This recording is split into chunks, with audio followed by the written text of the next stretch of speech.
কয়েকজন পাগল মাঝে মাঝে বের হয়, এদেরকে বাইরে না রেখে আমার মনে হয় পাবনায় পাঠানো দরকার। সেদিন গিয়েছিলাম পাবনায় পাগলা কারাত দেখতে, দেখি পাগল বেশি নেই, খুব অল্প। কর্তৃপক্ষ আমারে বলছে, হুজুর পাগল দেশে নেই নাকি, কেন পাঠাতে পারেন না? পাগল তো প্রায় সবই চলে গেছে। হ্যাঁ পাঠাবো, ফসো পাগলারে পাঠাবো। ফসো পাগলা পাগল না একটা, আপনি দেখেন কি আশ্চর্য গো। এখনো পর্যন্ত এই লোকটা হাসিনার জন্য দোয়া করে। আমি জেলে একজনকে পেয়েছিলাম, আমার উপরতলায় থাকতো, চলচ্চিত্র জগতে উনি কাজ করে, নারী ঘটিত কোন বিষয় নিয়ে জেলে এসেছে। আরে জেলে আসলে একটু আল্লাহ বিল্লাহ কর, একটু ভালো হওয়ার চেষ্টা কর। ও শয়তান নামাজ পড়ে দোয়া করছে, রব্বানা আতিনা ফিদ দুনিয়া হাসিনা। কিসের দোয়া করিস? হুজুর খুব ভালোবাসি, আমার খালা আমার মায়ের খুব ভালোবাসি, রব্বানা আতিনা ফিদ দুনিয়া হাসানা না দিয়ে হাসিনা লাগিয়ে দিস, মানে কোরআনের আয়াতই পাল্টিয়ে ফেলিস। আমার ভাইরা, সুদের সাথে যে বিষয়টা তুলে আনলাম, হ্যাঁ এটা যদি জায়েজ করতে কেউ চান, আর একটা পদ্ধতি আছে। আপনি 3টা কাজ করা লাগবে। এই জমি যখন নেবেন তখন ভাড়া নেওয়ার নিয়ত থাকবে আপনার, যে আমি ভাড়া নিয়েছি, কথা বুঝতেছেন? 2 নম্বরে যতদিন আপনি করে খাবেন এই জমিটা, ততদিন আপনি সরকারের যে ট্যাক্স আছে না, ওই যে বছরে বছরে খাজনা, ওইটা আপনি দিয়ে দেবেন। আপনি চাষ করছেন, আপনি দেবেন। 3 নম্বরে যখন টাকা ফেরত নেবে ওই লোকটা, 1 বিঘা জমিতে 1 লাখ টাকা মনে করেন 2 বছর আপনি করে খেলেন, 2 বছর পরে জমি যখন ফেরত দেবে, টাকা নেওয়ার সময় 1 লাখে কমপক্ষে 10 থেকে 12,000 টাকা কম নেওয়া লাগবে। এই সিস্টেমটা জায়েজ আছে।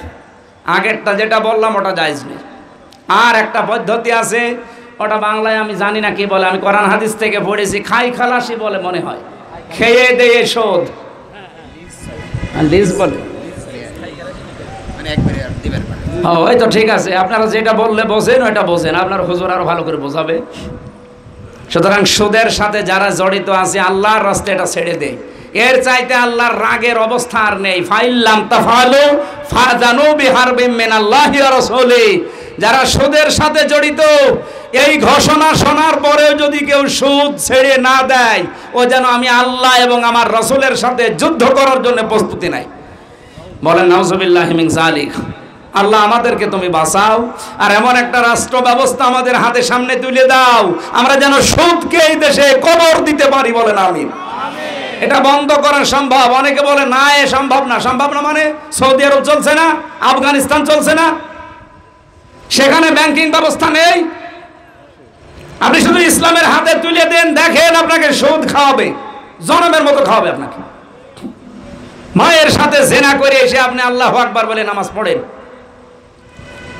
গা তো শিউরে ওঠার কথা যে মায়ের সাথে জেনা, নাউযুবিল্লাহি মিন যালিক। শ্বশুর বাড়ির ফারাজ নিবা, এদিকে আস। শ্বশুর বাড়ির ফারাজ নেবে আপনার বউ, আপনি কেন? এই এলাকারও তো কিছু মানুষ আপনারা পাবনায় পাঠাতে পারেন। শ্বশুর বাড়ির ফারাজ নেওয়ার চিন্তায় আছে না, ও চিন্তা ভালো, কিন্তু আপনার জন্য না, ওটা আপনার বউর জন্য। যারা ভাই বোন আছেন, এখানে আর একটা মাসলা বলা দরকার। ভাই বোন যারা আছেন তাদেরকে বলছি, আপনি এই যে জমি জায়গা ভাগ করার সময় আসলে শুধু মাঠের জমি বোনকে দিয়ে দেয়, বাড়ির জমি দিতে চায় না। বলে বাড়ির জমিও দেওয়া লাগবে। বাড়ির জমি দেওয়া লাগবে না মানে? তোমারে জন্ম দিয়েছে তোমার বাবা, আর ওইটাকে ডাউনলোড করে নিয়ে এসেছে,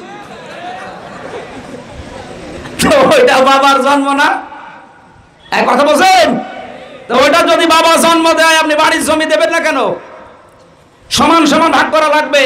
ও যদি 2 টাকা পায়, আপনার বোন পাবে 1 টাকা, মাস্ট বি, এটা দেওয়াই লাগবে, নামাজের মতো ফরজ। এমনকি সাহাবায়ে কেরামের জীবন থেকে পেয়েছি, তারা যখন ভাগাভাগি করতো, বাড়ির যে গ্লাস পানি খাওয়া, এই গ্লাস পর্যন্ত ভাগ করে দিত। আর আপনি বাড়ির জমি দিতে চান না, এই জন্য তো একটা ফরজ নেওয়ার জন্য হা করে আছে। আশা করছি ও যেন মনের আশা পূরণ হয়। মনে হয় ঝামেলায় আছে, ওর বউ মনে হয় নিয়ে আসতে চায় না। না, আপনার বউজা যদি আসে মহিলা প্যান্ডেলে অবশ্যই নিয়ে আসবেন, আপনার ভাগ এটা। মেয়েদের আর একটা মাসলা মনে আসছে, এই কষ্ট হচ্ছে আপনাদের? এই ছেলে, এই ওঠে কোনটা কয়টা? বসা পায়খানার জন্য গেলে যেতে পারে। আর যদি খুব বেশি নেশা লাগে বিড়ি খেয়ে চলে আসবে। না, অনেকের এমন নেশা, ও আমি তো জেলখানায় দেখেছি, অনেক খাবার দেবেন না অসুবিধা নেই, বিড়ি দেওয়া লাগবে। আর গাঁজা, এমনও শয়তান পেয়েছিলাম, শয়তান ভেতরে যে গাঁজার গাছ লাগিয়েছে। জেলার একটা হিন্দু দেবদুলাল এসে বলছে, এই গাঁজার গাছ কোথায় পেলি? বলছে স্যার ওই যে আদালতে নিয়ে যায় আমারে মাঝে মাঝে হাজিরা দিতে। আমার তো কিছু শুভাকাঙ্ক্ষী আছে, আসার সময় তারা এই পোটলা দেয়, দু একটা ধরতে পারি, ওইগুলো নিয়ে এসে বোতলের মুখ কেটে ওর ভেতরে মাটি ভরাট করে 2 মাস আগে এই বীজগুলো লাগিয়েছি, দেখেন কত বড় হয়েছে। জেলারে বলছে, বেটা তোরে তো স্বর্গে দেওয়া লাগবে, পুলিশ তোরে ধরে জেলে দিয়েছে, তুই গাঁজা খাস এই কারণে, আর তুই ভেতরে এসে জেলখানায় গাঁজার গাছ লাগিয়েছিস। যেন নেশা যাদের যতই টাইট করেন হবে না, যেন বিড়ি খাওয়ার নেশা যদি গ্রাম অঞ্চলে থেকেই থাকে, খেয়ে আবার চলে আসবেন। আসবেন তো? হ্যাঁ, ওদের পাশে আসবো, ঠিক আছে, আসলে আসে। তাছাড়া বাকি কারণে আধা ঘন্টা আর উঠবেন না, থাকবেন না আর একটু। মাসলাটা হচ্ছে মেয়েদের নিয়ে। মেয়েরা এসেছে? সম্মানিতা মা বোনেরা, আপনার স্বামীকে আপনি এটা জানাবেন। হয়তো লজ্জার কারণে এই বিধানটা আপনি অনেকে মানতে পারে না। আপনার মেয়ে যদি বালেগা হয়ে যায়, বিশেষ করে তার শরীর খারাপ হয়, যদি 10 বছরে হয়, 11 বছরে হয়, 12 বছরে হয়, 13 বছরে হয়, 14 বছরে হয়, হোক। আমার মেয়েটা 11 বছর বয়স, 13 বছরে যদি তার শরীর খারাপ শুরু হয়, ওর পর থেকে তার উপরে নামাজ রোজা ফরজ। এরপরও যদি লজ্জার খাতিরে, হ্যাঁ আমি স্বামী, আমি হয়তো জানি না, কিন্তু আমার স্ত্রী তো জানে, সে যেন তার স্বামীকে বলে যে আপনার মেয়ে কিন্তু এই অবস্থা। এরপরে যেন অন্তত ফজরের নামাজ, ফরজ নামাজও যেন বাদ না দেয়। আপনি বাবা এবং মা দুইজনেই টাইট দেওয়া লাগবে। অনেকে বলে ও তো নামাজ ফরজ হয়নি, বাবা তো জানেই না যে নামাজ ফরজ হয়েছে কিনা। আমি মাসলা মনে হয় বোঝাতে পেরেছি, বুঝেছেন আপনারা? মেয়েদেরকে বলছি এই মাসলাটা আপনারা মেনে চলবেন, নাই তো এক ওয়াক্ত ফরজ নামাজ যদি ওই মেয়ে কাজা করে ফেলে, আপনার স্বামীও আদেশ দেয়নি, কারো স্বামী জানে না, আপনিও হেলায় খেলায় নষ্ট করেছেন। কিয়ামতের দিন নাজাল হুমা তাহতা আকদামিনা, মুখের উপরে জোড়া লাথি দেবে এই ছেলে এই মেয়ে। এই জন্য ছেলে মেয়ের কাছ থেকে যদি জোড়া লাথি খেতে না চান, অন্তত এই মাসলাটা আমল করবেন। মেয়ের যখন শরীর খারাপ হবে, তখন থেকে তার নামাজ ফরজ হয়ে গেছে।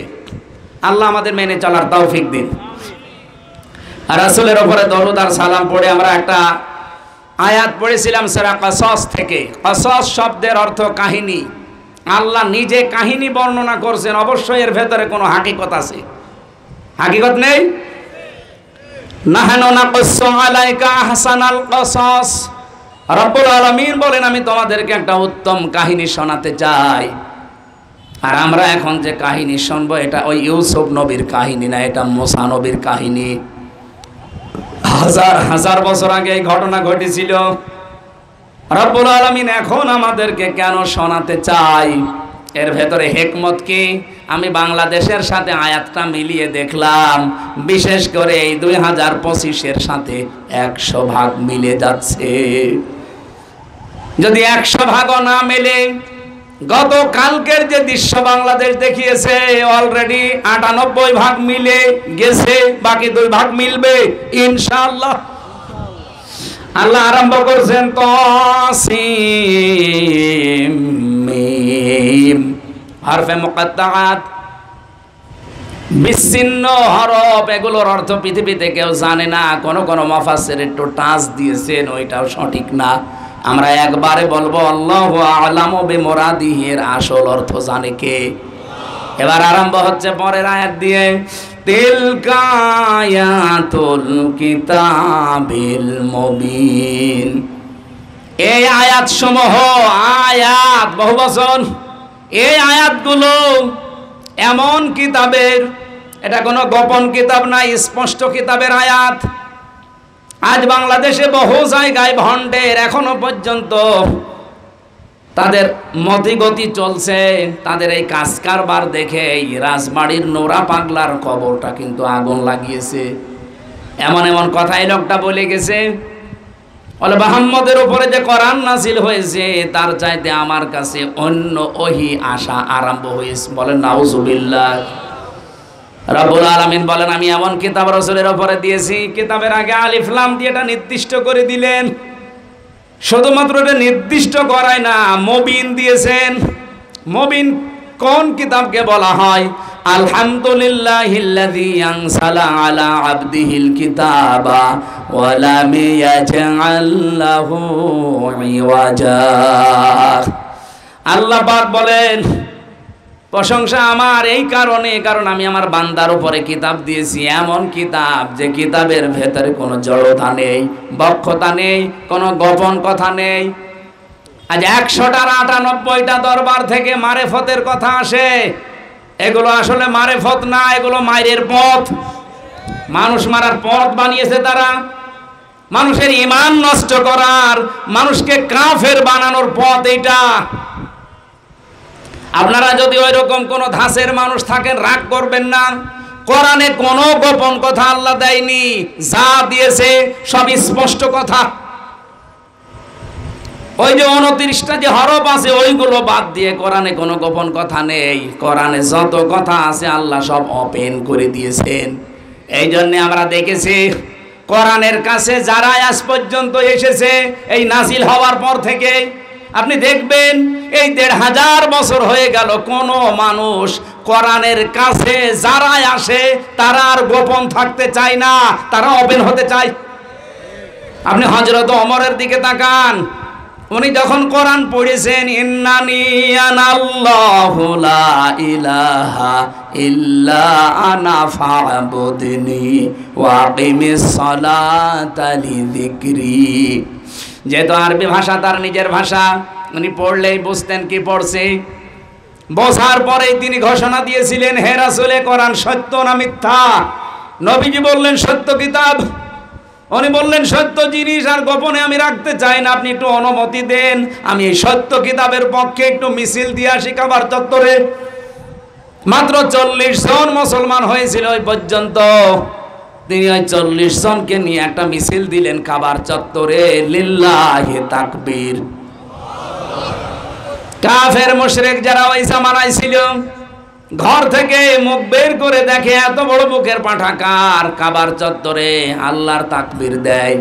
তাকিয়ে দেখে সামনের কাতারে হযরত ওমর তাড়াতাড়ি ঘরের দরজা জানালা বন্ধ করে বলছে, দরকার নেই, ওর সামনে গেলে মাথা থাকবে না। কোরআন যারা পড়ে, যারা বোঝে, এর কাছে যারা আছে, এদের স্বভাবই ওপেন হওয়া, এরা গোপন থাকতে চায় না। আর বাংলাদেশে আজ আমরা 54 বছরে দেখি অনেক আলেম পর্যন্ত বলে, হুজুর দোয়া করেন আমি গোপনে আছি। এটা তো টাটকা নির্ভেজাল শয়তান। তো গোপনে থাকবে মানে? আমি সেদিন আলমডাঙ্গা ওলামা সমাবেশে এই কথাটা তুলেছিলাম। এখনো পর্যন্ত বাংলাদেশের অনেক আলেম আছে, তারা এখনো এই চিন্তায় আছে, যদি ওপেন ভাবে কোরআনের পক্ষে কাজ করি, আর যদি এবার ইসলাম না আসে তাহলে আমার ইমামতি থাকবে। তো আপনি ইমামতি নিয়ে আসেন, আর আপনি এই বিশ্বাস কেন করেন যে ইসলাম এবার আসবে না? আপনার তো 100% বিশ্বাস হওয়া দরকার যে ইসলাম এবার বাংলাদেশে কায়েম হবেই হবে, হবে ইনশাআল্লাহ। কারণ আমাদের মুমিনের মান যেভাবে বাড়তেছে, ওয়ালা তাহিনু ওয়ালা তাহজানু ওয়া আনতুমুল আ'লাউনা ইন কুনতুম মুমিনিন। কোনো ভয় নেই, কোনো চিন্তা নেই। আমরা যারা আরবি গ্রামার পড়েছি, আয়াতটা কিন্তু আনতুম আ'লাউনা ছিল, মাঝখানে আলিফ লাম দেওয়া আছে আ'লাউনার আগে। গ্রামার অনুযায়ী আজটা ভুল, কিন্তু গ্রামার বাদ দিয়ে আল্লাহ পাক এমন কায়দায় সেট করলেন, সব সময় আমরা আরবি গ্রামার দিয়ে যদি কোনো বাক্য সাজাই তাহলে মুবতাদা হবে মারিফা, খবর হবে নাকেরা। আল্লাহ পাক এখানে মুবতাদা বানিয়েছেন আনতুম আ'লাউনা, খবর, এটাও আল্লাহ আলিফ লাম দিয়ে মারিফা বানিয়ে দিয়েছেন, নির্দিষ্ট করে দিয়েছেন। মুবতাদা খবর এই খবর যদি কোনো সময় মারেফা হয়, নির্দিষ্ট হয়ে যায়, তাহলে ইফিদুল হাসরা, হাসরের ফায়দা দেয়, বাংলা অর্থ দাঁড়ায় হবে। আল্লাহ জানাতে চেয়েছেন তোমাদের বিজয় হবে। ইন কুনতুম মুমিনিন, একটা শর্ত আছে, যদি মুমিন হতে পারো। যে ঢাকা বিশ্ববিদ্যালয়ে শহীদ আব্দুল মালিকের মাথায় ইট দিয়ে ছেঁচে মগজ বের করে উল্লাস করেছিল তোফায়েল আহমেদ, অথচ সেই ঢাকা বিশ্ববিদ্যালয় আজ 1-2 ভোটের ব্যবধানে না, ইসলামপন্থী যারা, বিশেষ করে একামতের দিন যারা দুনিয়ায় কায়েম করতে চায়, তারা 3 ডবল ভোট পেয়ে পাশ করে গেছে।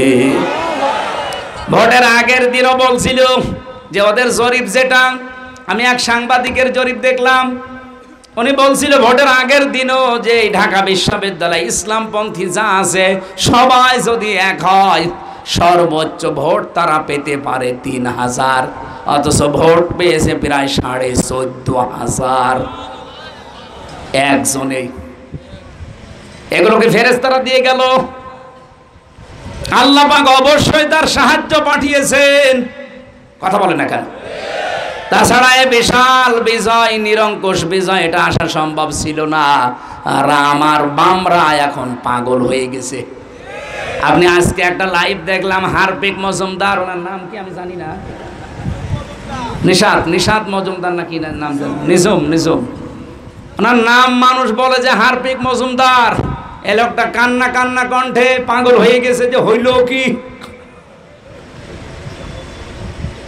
অথচ রাত 11টা পর্যন্ত অনেকেই ভাবতে পারে না যে কি হতে যাচ্ছে। আমার দাদা তো মারা গেছে, একটা গল্প শোনে তো আমারে। এক লোক নাকি বাজারে যাবে, এ নদীটা পার হয়ে ওই পারে বাজার, নৌকা নিয়ে যাওয়া লাগে। ছেলে মেয়ে 2টা কাঁদতেছে, আমরা বাজারে যাব। বউ বলে আমাকেও নিয়ে চলো, সবাই একসাথে। মাছ পথে যে নৌকা গেছে ডুবে, ছেলে মেয়ে গেছে হারিয়ে, মেয়ে লোক কাপড় জড়িয়ে কোথায় ভেসে গেছে। ওই লোকটা বহু কষ্ট করে গেছে ডাঙ্গায়। নদীর কিনারা দিয়ে যারা যায় বলছে আপনি চিন্তা করবেন না, নৌকা আপনার আবার হবে। ছেলে মেয়ে মারা গেছে, আবার বিয়ে দিলে ছেলে মেয়ে হবে। লোকটা এবার মুখ তুলে বলছে আমার ছেলে মেয়ে মারা গেছে, আমি ভাবতেছি না। বউ মারা গেছে, তাও ভাবতেছি না। নৌকা হারিয়ে গেছে, তাও ভাবতেছি না। ভাবতেছি আমার হইল কি, আমার এ কি হইল।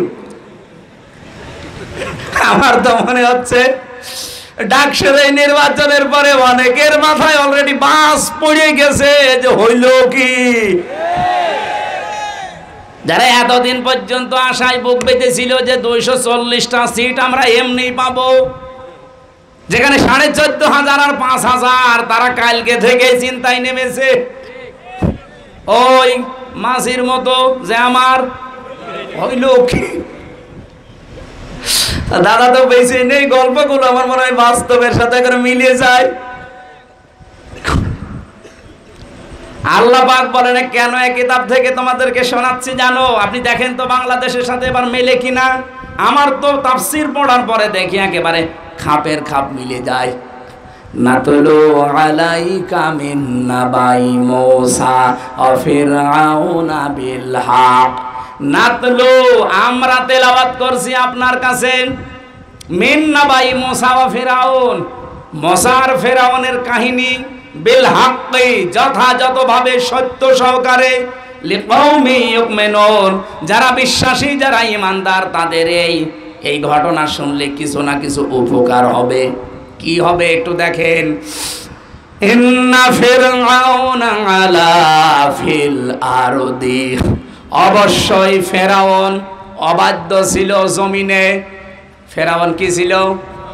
আরো জোরে। শুধু অবাধ্য ছিল না আল্লাহর, সে ছিল সীমা লঙ্ঘনকারী। আলা শব্দের শাব্দিক অর্থ হচ্ছে সীমা লঙ্ঘনকারী।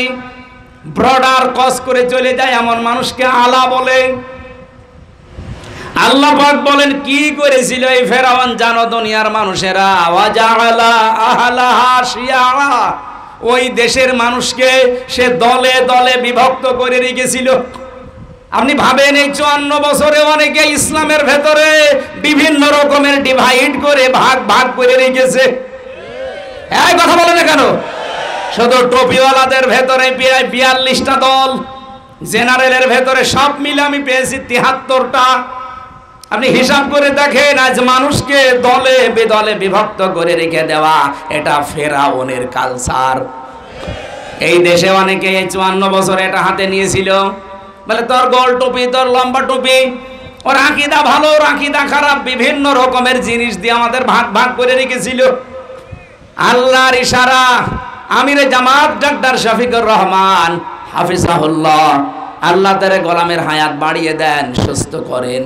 এই লোকটা দায়িত্ব নিয়েই বলেছিল বাংলাদেশে আলিয়া আর কওমির যে প্রাচীর আছে ভেঙ্গে চোরমার করে দাও। এই জন্য এত বছর পর আজ চরমনায় জামাত ইসলাম, এমনকি মামুনুল হক সহ প্রায় 8টা ইসলামী দল অলরেডি সব এক হয়ে গেছে। তারা এখন একটাই বাক্য যে এবার ইসলামের বাক্স যাবে একটা। ফেরাউনের কাজ ছিল আলাদা আলাদা করে রাখা। কেন সে এই কাজ করতো? ইস্তাদিফু তাইফাতাম মিনহুম, সে দুর্বল করে রেখেছিল তাদের ভেতরে একটা দলকে। আজ ভাবেন বাংলাদেশে বিশেষ করে এই 15.5 বছর শুধুমাত্র টুপি মাথায় দেওয়া মানুষদেরকে দলে দলে বিভক্ত করে ছেড়ে দেয়নি। এই টুপিওয়ালাদের ভেতরে একটা দলকে কিন্তু টার্গেট নিয়েছিল হাসিনা। আর টার্গেট নেওয়ার পেছনে কারণ ছিল দাদারা, ওরা ওখান থেকে টিপস দিত। ওইটা অনুযায়ী এই দেশের 42টা দল শুধু টুপি মাথায় দেওয়া, কোন দল এত টার্গেট ছিল না। শুধুমাত্র একামতে দিনের এই কর্মীরা যত টার্গেট ছিল, এর সব চাইতে বড় টার্গেটই ছিল এটা। কি করেছিল সে? ইউযাব্বিহু আবনাহুম ওয়া ইস্তাহয়ি নিসাহুম, সে তাদের পুরুষদেরকে মেরে ফেলতো, মেয়েদেরকে বাঁচিয়ে রাখতো। এর আধুনিক একটা অর্থ আছে, পুরুষদেরকে মেরে ফেলা, মেয়েদেরকে বাঁচিয়ে রাখা মানে কি? এই দেশে একামতে দিনের যত কর্মী আপনি দেখেন, এই 15.5 বছরে তারা বড় কোনো জায়গায় চাকরি পায়নি। আমার নিজের যোগ্যতা আছে, এরপরও আমি এই চেয়ারে বসতে পারবো না। আমার চাইতে 10 নাম্বার যে সে এসে টাকা দিয়ে এই দলীয় পরিচয় এই চেয়ারে বসবে, এক কথা বলে না কেন? এটার দ্বারা একটা পুরুষকে মেরে ফেলা না বলেন তো? ওই জামানায় ফেরাউন পুরুষ মানুষই মেরে ফেলতো, আর এই লেডি ফেরাউন এই কাজ করেছিল। যোগ্যতা থাকার পরও হামজার চাকরি হবে না, যোগ্যতা থাকার পরও রাসেলের চাকরি হবে না, এটা এক প্রকার মেরে ফেলা। ওয়াস্তাহয়ি নিসাহুম, মেয়েদেরকে বাঁচিয়ে রাখা মানে কি? আজ মেয়েদের ঘরে ঘরে চাকরির ব্যবস্থা করে বেপরদা লাইন করে তাদের পেট পিট নষ্ট করে জারুর সন্তান জন্ম দিত। ব্যারাকের নামে আপনি চিন্তা করেন, এক জায়গায় নারী পুরুষ থাকে, একটা মহিলা তার স্বামীর কাছে থাকে মাত্র 8 ঘন্টা, আর বসের কাছে থাকে 16 ঘন্টা। মেয়েরা যার কাছে সময় বেশি দেয়, মহব্বত তার সাথে বেশি হয়। এই জন্য অবস্থাও যাচ্ছিল ওইদিকে। আমি নিচে নামতে পারলাম না। আল্লাহ বলেন মেয়েদেরকে সে বাঁচিয়ে রাখতো, আমাদেরও বাঁচিয়ে রাখার অর্থ এখন আমি এইটা পেয়েছি, ইন্নাহু কানা মিনাল মুফসিদিন, অবশ্যই সে ছিল স্বৈরাচার, ফ্যাসাদ সৃষ্টিকারী, বিশৃঙ্খলাকারী, সন্ত্রাসী। আল্লাহ এতটুকু বলে যদি শেষ করে দিতেন, আমি এর পরের আয়াত আর পড়তাম না। এবার আল্লাহ আমাদের আশার সঞ্চার জাগিয়েছেন। এই তাকান এদিকে, 100% সত্য কথা, একটাও মিথ্যা নেই। যদি কোনো হুজুর থাকে মুফতি সাহেব সহ নিয়ে আসেন, বসিয়ে রাখেন। যা বলছি সব আমি পড়ে এসেছি। অনুরিদু আন্না মুন্না আলাল্লাযিনা ইসতাদঈফু ফিল আরদ, আল্লাহ বলেন আমি একটা ইচ্ছা করলাম। এই ফেরাউন এতদিন যেই দলটাকে ধ্বংস করে দিয়েছিল, জুলুম অত্যাচার নির্যাতন করে করে যেই বনি ইসরাইল মুসা নবীর দলকে নিঃশেষ করে দিয়েছিল, ওয়ানাজালাহুম আইম্মাতান, আমি আল্লাহ নিজে ইচ্ছা করলাম। অনুরিদু, আমি নিজে ইচ্ছা করেছি যে এই দুর্বল দলটাকে এই জমিনের আমি নেতা বানাবো। আপনি দেখেন না ডাকসুতে আল্লাহ অলরেডি নেতা বানিয়ে দিয়েছে এই দুর্বল দলটাকে। এটা তার প্রমাণ। না জাআলাহুমুল ওয়ারিসিন, এবং এই জমিনের আমি শাসন ক্ষমতা ওয়ারিস তাদেরকে বানিয়ে দেব। আল্লাহ বলেন কেন বানাবো জানো? অনুমাক্কিনা লাহুম ফিল আরদ, এই জমিনে আমি শুধু তাদেরকে ওয়ারিশ বানাবো না, ক্ষমতায় বসিয়ে দেব। বলেন তো অর্থ ঠিক আছে কিনা? অনুমাক্কিনা লাহুম ফিল আরদ, তাদেরকে জমিনের মাকাম দেব, ক্ষমতা দেব, পাওয়ার দেব, চেয়ার দেব, রাষ্ট্র ক্ষমতায় তাদেরকে বসাবো। কেন? অনুরিয়া, আমি আল্লাহ দেখাতে চাই ফিরআউনা ও হামানা, ফিরআউনকে, হামানকে, ও জুনুদাহুমা, এবং তার দলের লোকদের, সৈন্যবাহিনীদেরকে, মিনহুম মা কানু ইয়াহদারুন, যাদের ব্যাপারে ফিরআউন, তার মন্ত্রী পরিষদ হামান এবং তার জনগণ, তার দলের লোকেরা, তার সৈন্যবাহিনী যাদেরকে সবচাইতে বেশি ভয় করত, আশঙ্কা করত এরা আসলে কি না কি হয়ে যায়, তাদেরকে আমি বসাবো ওদের দেখানোর জন্য। আমার তো মনে হচ্ছে এই 54 বছরে যাদেরকে এই দেশের ফেরাওয়ানেরা, মন্ত্রী পরিষদের হামানরা আর তাদের সৈন্যবাহিনী, তাদের দলের লোকরা বেশি ভয় পেয়েছে, আশঙ্কা করেছে, যাদের ব্যাপারে আল্লাহ যেন তাদেরকে হাতে ধরে আজ রাষ্ট্র ক্ষমতায় বসাতে চাচ্ছে। আল্লাহর এই ইচ্ছা পূরণ হবে না হবে না? বাধা দেওয়ার কেউ আছেন?